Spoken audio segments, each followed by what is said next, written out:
Shalom, selamat malam. Bapak Ibu yang dikasihi Tuhan, selamat datang di Bible Study Online CK7. Kita akan melanjutkan pembahasan kita di Hakim-Hakim 19. Dan sebelum kita mulai, mari saya ajak Bapak Ibu sekalian, kita sama-sama menyembah Tuhan, memuji meninggikan namanya. Kita minta urapan Tuhan turun atas setiap kita, supaya kita dimampukan untuk belajar kebenaran firman Tuhan. Mari kita berdoa. Terima kasih Tuhan. Terima kasih Bapa. Terima kasih Tuhan untuk malam hari ini. Terima kasih untuk kasih setiamu. Terima kasih Tuhan untuk kebaikan-Mu Tuhan. Kuryawata shanda karawata sikika. Kiara la la la la wata shikiko. Haleluya. Kiara la la la wata shande. Kiara wata sikana. Haleluya. Terima kasih Tuhan. Terima kasih Bapa. Selama-lamanya Engkau Allah yang hidup. Tiada yang seperti-Mu. Engkau Tuhan kami. Bimbinglah aku, ya Yesus, di sepanjang jalan hidupku.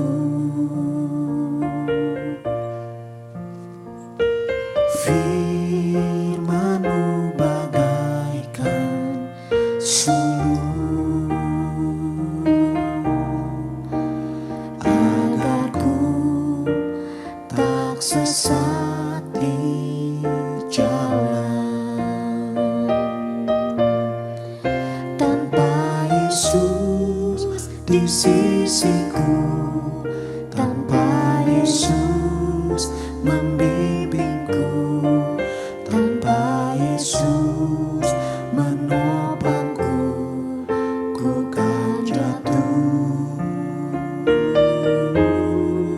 Tanpa Yesus di sisiku, tanpa Yesus menolongku, tanpa Yesus menopangku, ku kan jatuh. Bimbinglah aku, ya Yesus, di sepanjang jalan hidupku.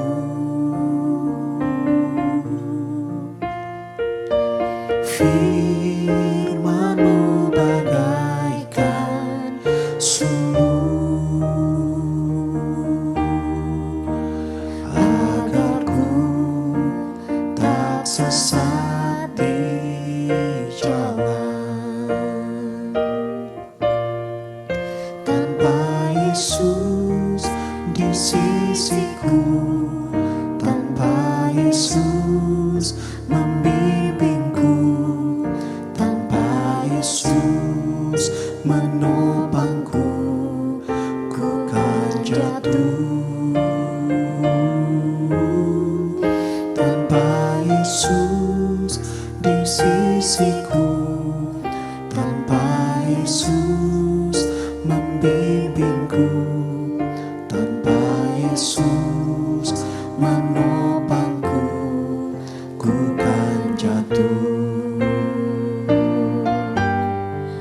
Tanpa Yesus di sisiku, tanpa Yesus membimbingku, tanpa Yesus menopangku, ku kan jatuh. Tanpa Yesus di sisiku, tanpa Yesus membimbingku, tanpa Yesus menopangku,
Saat ku tak melihat jalanmu, saat ku tak mengerti rencanamu, namun tetap ku pegang janjimu. Pengharapanku hanya padamu. Saat ku tak melihat jalanmu, saat ku tak mengerti rencanamu, namun tetap ku pegang janjimu. Pengharapanku hanya padamu. Hatiku percaya, hatiku percaya, hatiku percaya, selalu ku percaya. Hatiku percaya, hatiku percaya, hatiku percaya, selalu ku percaya.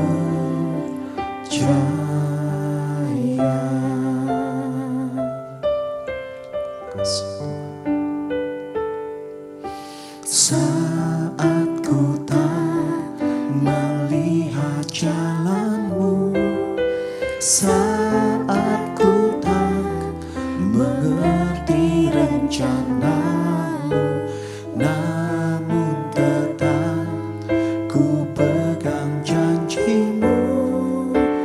Pengharapanku hanya padamu. Hatiku percaya, hatiku percaya, hatiku percaya, selalu ku percaya. Hatiku percaya, hatiku percaya,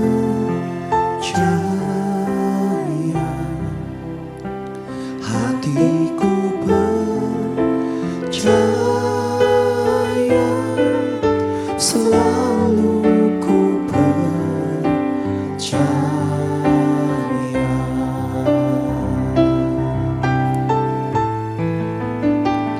Hatiku percaya, hatiku percaya, hatiku percaya, selalu ku percaya.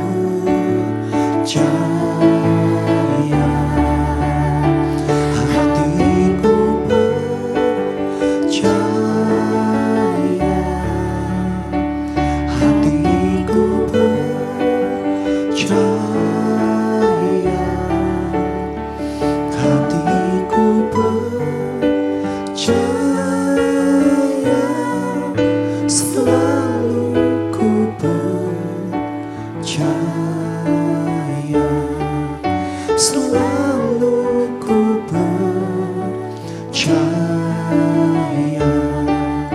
selalu ku percaya.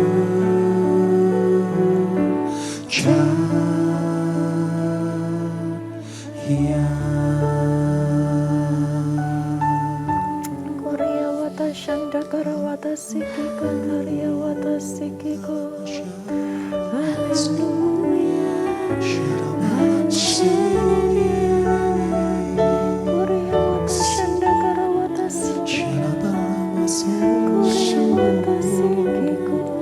Terima kasih Yesus. Korea wata karawata karawata karawata siki ko.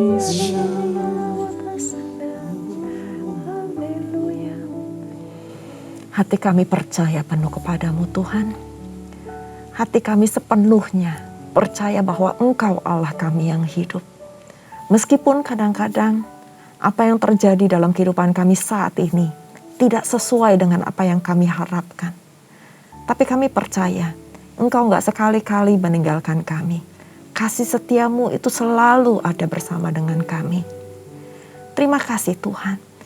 Biarpun dari goncangan kepada goncangan kami tetap percaya bahwa Engkau itu Allah yang baik. Rencanamu itu adalah rencana yang penuh mendatangkan damai sejahtera dan sukacita dalam kehidupan kami. Terima kasih Bapa. Terima kasih Tuhan. Terima kasih untuk puji-pujian yang begitu indah Tuhan. Terima kasih Tuhan. Biarlah ini semua Tuhan kami naikkan untuk menyenangkan hati-Mu. Kami gak mau Tuhan cuma nyanyi sekedar nyanyi saja. Tapi ini adalah ungkapan hati dari hati kami. Biarlah Tuhan, ini menjadi dupa yang harum bagi Engkau. Terima kasih Bapa. Terima kasih Tuhan untuk malam hari ini. Kalau kami boleh bersama-sama belajar dari hari ke hari di dalam Bible Study Online CK7 ini Tuhan. Kami minta terus Tuhan, Engkau yang mengurapi kami. Engkau yang memampukan kami untuk mengerti apa yang menjadi isi hati-Mu di dalam kebenaran firman Tuhan ini Tuhan. Dalam Alkitab ini Tuhan. Urapi setiap kami Tuhan. Kami tahu tanpa urapan-Mu kami ini gak bisa apa-apa. Maka dari itu Tuhan, perlengkapi setiap kami. Supaya kami mengerti. Dan kami boleh menjadi pelaku-pelaku firman. Urapi setiap jemaat-Mu Tuhan dimanapun mereka berada. Urapi hamba Tuhan. Supaya hamba dimampukan untuk berkata-kata sesuai dengan kebenaran firman-Mu. Bukan dari hamba sendiri, tetapi oleh karena roh-Mu.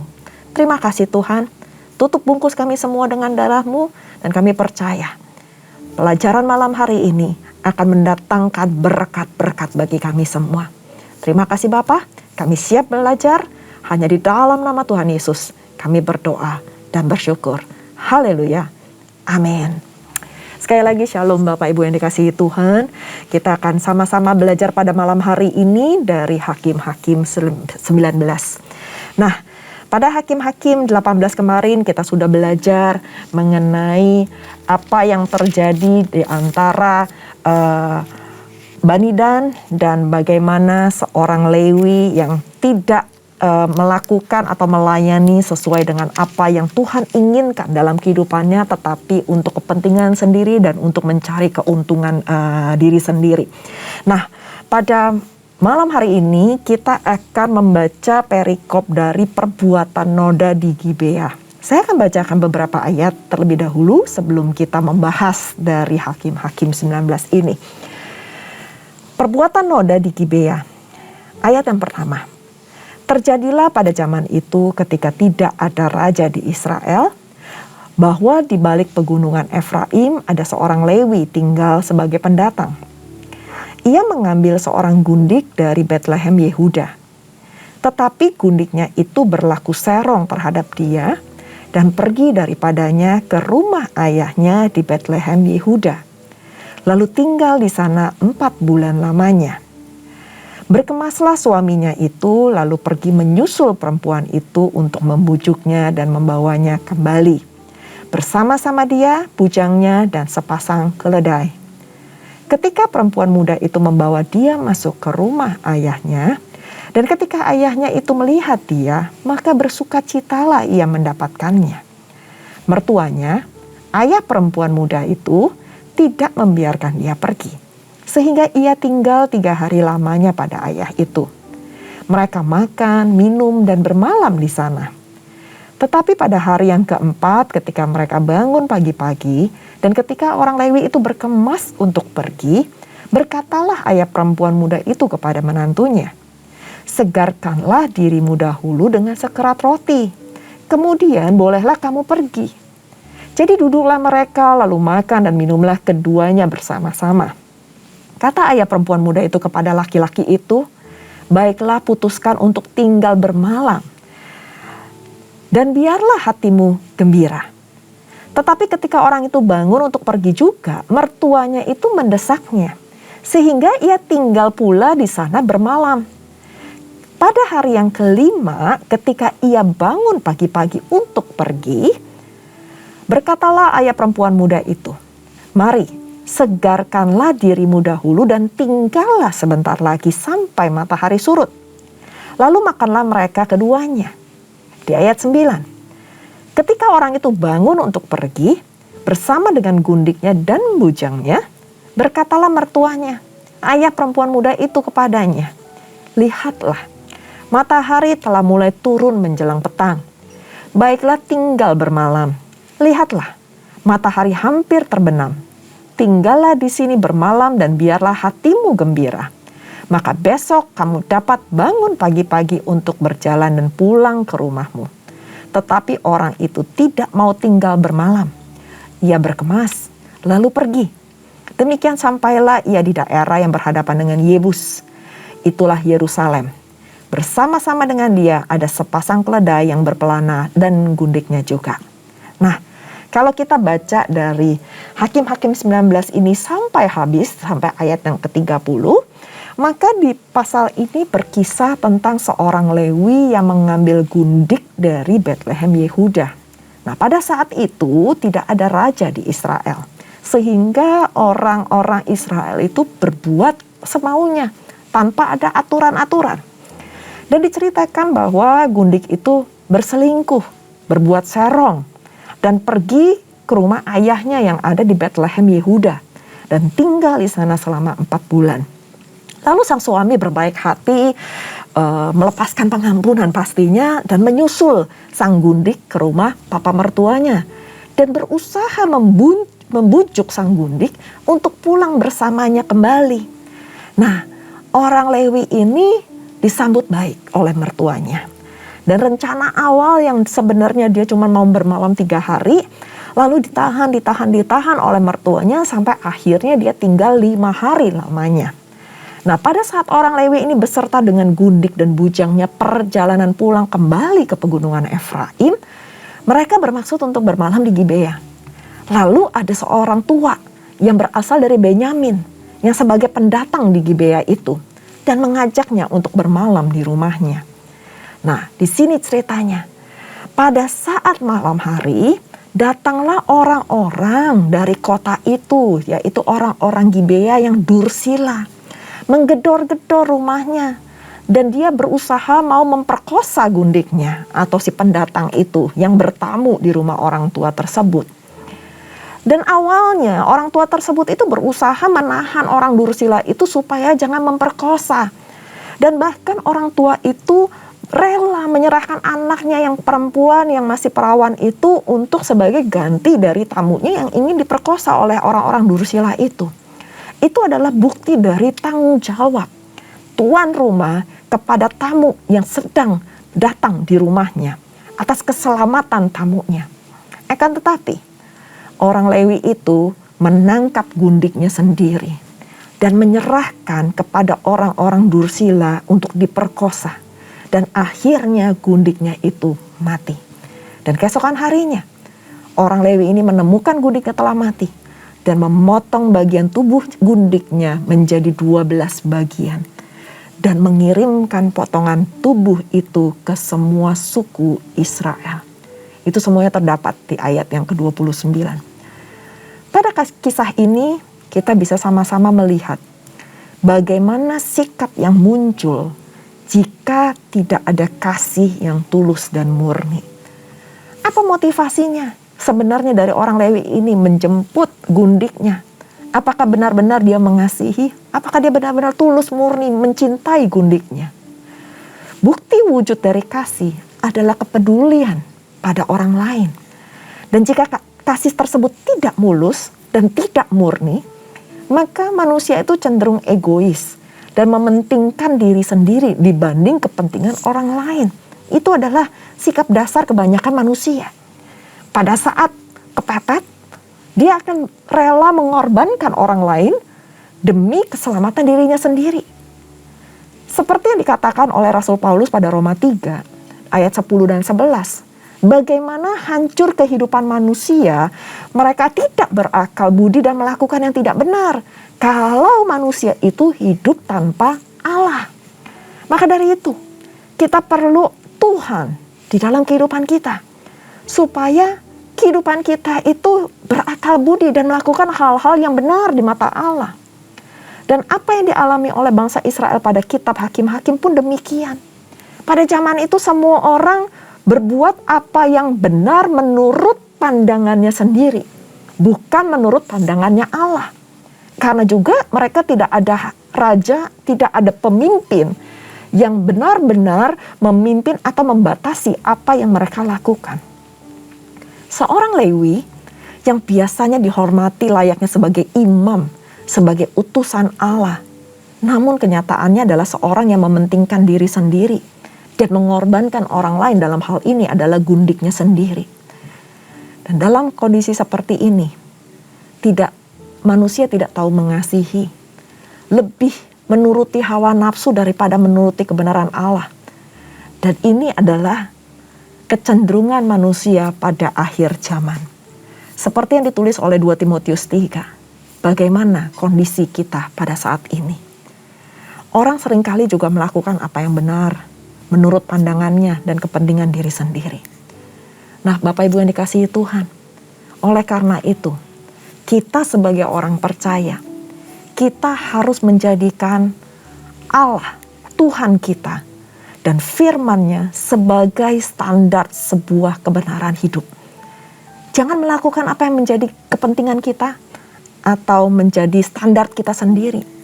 Tapi semuanya harus berpatok atau harus berdasarkan dengan kebenaran firman Allah. Bagaimanapun situasinya, bagaimanapun kita kepepet, apakah kita sudah tetap melakukan firman Allah? Atau justru di dalam kepepetan kita mengorbankan orang lain tanpa belas kasihan? Saya berdoa supaya kita semua tetap memegang kebenaran firman Tuhan. Berapapun harga yang harus kita bayar dan berapapun resikonya. Karena kita tahu tanpa Allah maka manusia tidak bisa berakal budi. Dan tanpa Allah, manusia itu bisa menyimpang. Dan saya berharap kita semuanya menjadi pelaku-pelaku firman. Mari kita berdoa. Bapa kami yang baik, terima kasih Tuhan untuk malam hari ini di mana kami belajar sedikit kebenaran firman-Mu tentang apa yang terjadi di Gibea Tuhan. Bagaimana seorang Lewi yang tidak memiliki kasih, sehingga ia rela mengorbankan orang lain demi keselamatan dirinya sendiri.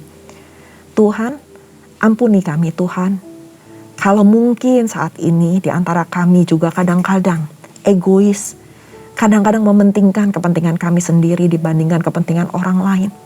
Tapi kami mau belajar Tuhan, pada malam hari ini, bahwa kasih-Mu mengalir dalam kehidupan kami dan memampukan kami untuk belajar mengasihi orang-orang yang ada di sekeliling kami. Terima kasih Tuhan, terima kasih. Jadikan kami semua pelaku-pelaku firman, sehingga kami hidup bukan menurut pandangan kami pribadi lepas pribadi, menurut pandangan kami sendiri. Tetapi kami melihat dari kacamata-Mu Tuhan, dari kebenaran firman-Mu. Engkau berkati setiap jemaat-Mu, Engkau urapi setiap jemaat-Mu, mampukan kami Tuhan menjadi pelaku-pelaku firman di akhir zaman ini. Bukan Tuhan untuk kepentingan kami, tetapi semuanya untuk hormat kemuliaan nama-Mu. Biarlah melalui kehidupan kami, nama Tuhan dipermuliakan.